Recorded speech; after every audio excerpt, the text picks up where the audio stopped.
বন্ধুরা,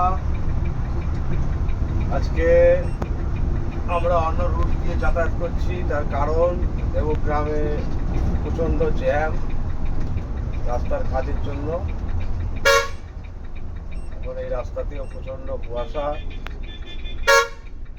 আমরা খুব কষ্ট করে গাড়ি চালাচ্ছি।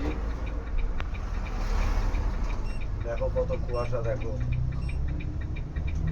আমাদের শিলিগুড়িগামী সব চলে গেছে, এবার আমরা কলকাতাগামী আসছি। ফারাক্কা তার মধ্যে জ্যাম ছিল।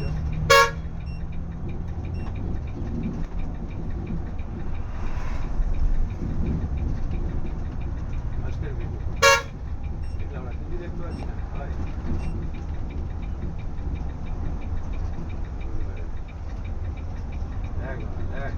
কুয়াশা, কাউকে বললে বিশ্বাস করবে সে?